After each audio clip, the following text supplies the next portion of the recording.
going to speak next? Joe, you're speaking after Joe, right? Josh is speaking now. No worries.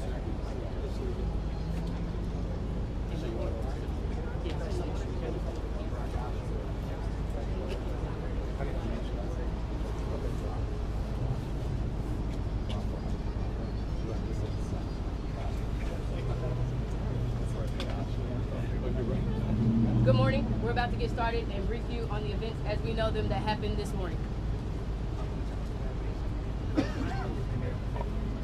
All right. Let me start off by saying that I'm a person who believes very, very strongly in the power of prayer, and that prayer changes things. And so I'm going to ask everyone, please join me in praying for the families of the folks who lost their lives today. Pray for the speedy recovery for those who are hurt and were injured in what happened today. But maybe even more to the point, we're a country and a city that needs prayer.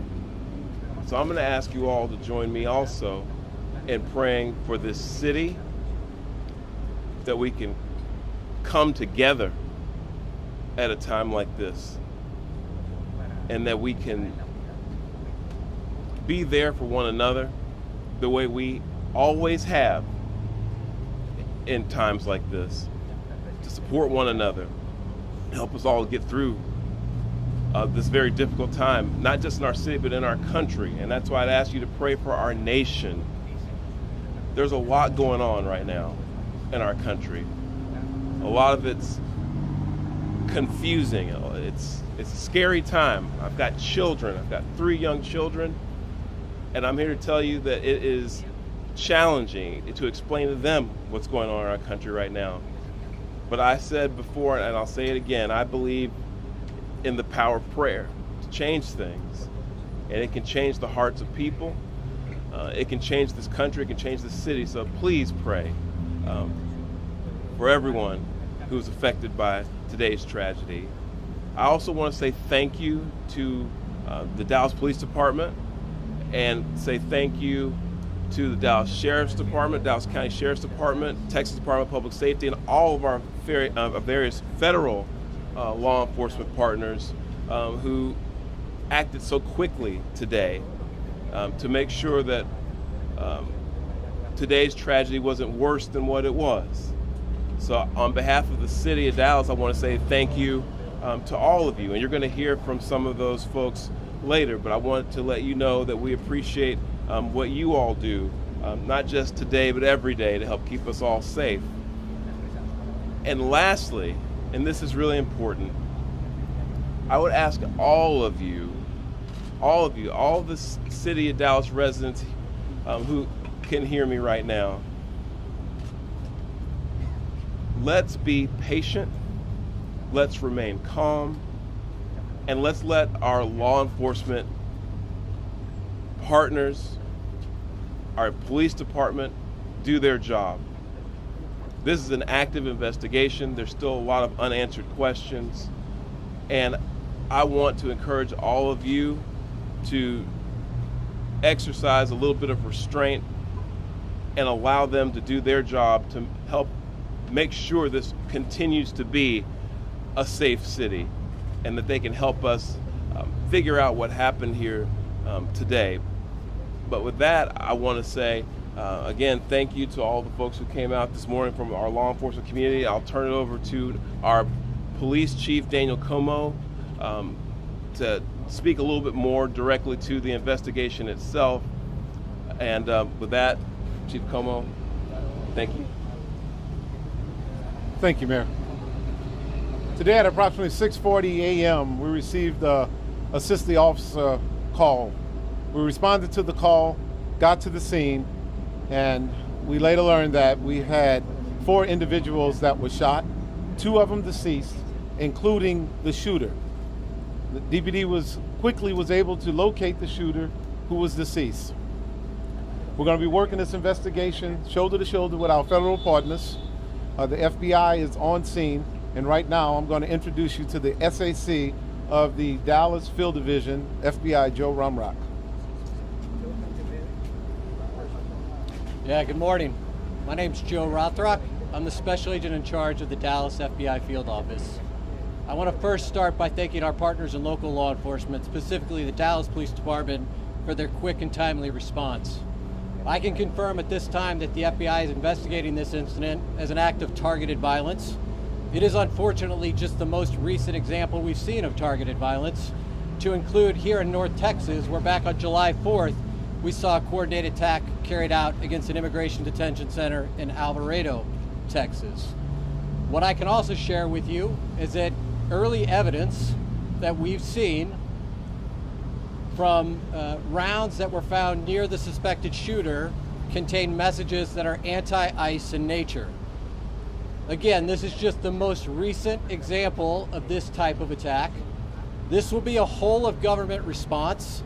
There will be no resource not utilized to bring all those individuals who are responsible to bring them to justice and to hold them accountable.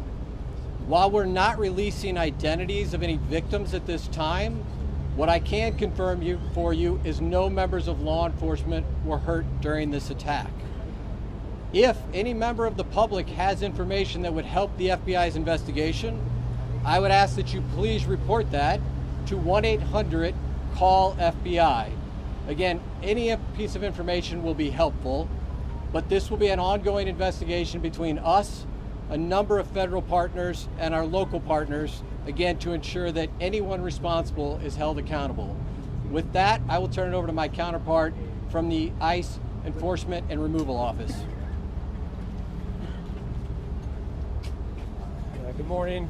My name is Joshua Johnson. I'm the acting field office director for ICE Dallas.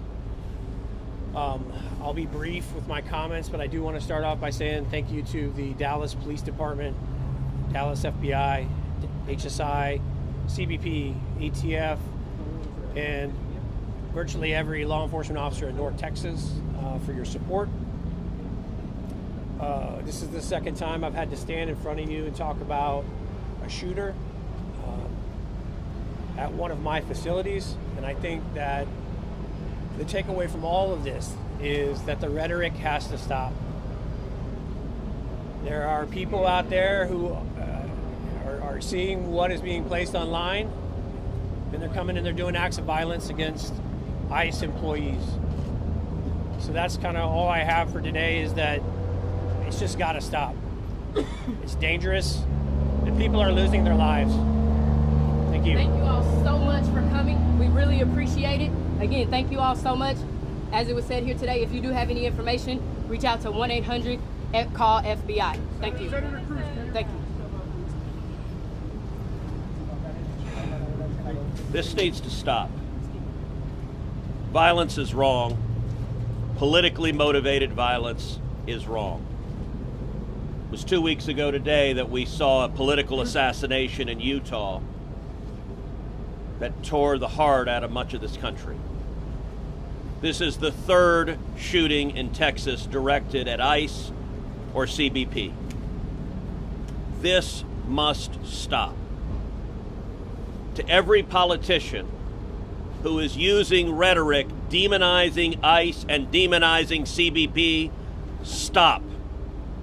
To every politician demanding that ICE agents be doxxed and calling for people to go after their families, stop.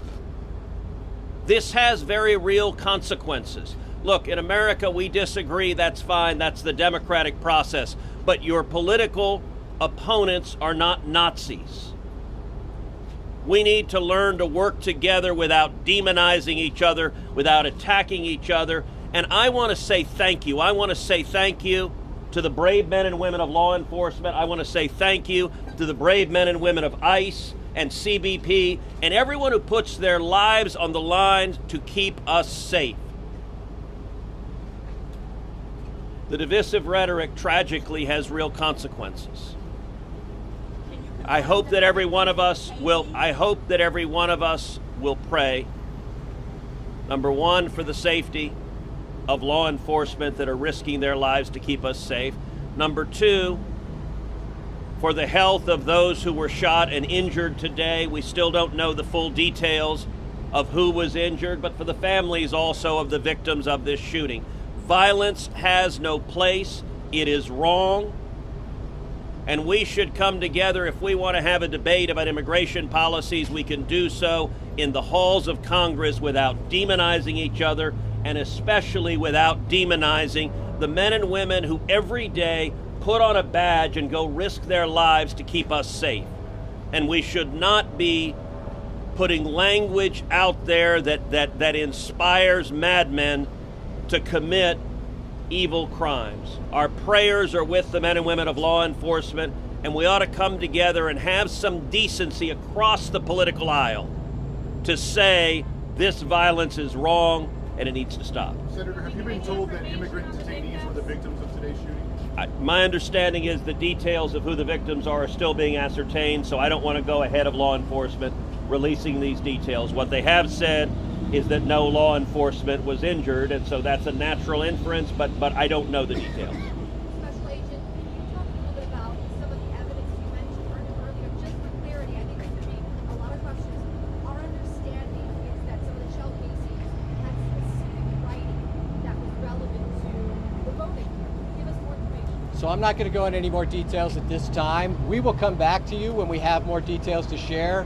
Again, our goal here will be transparency as those details become available, but we are still in the early stages of an investigation. Information is still coming in.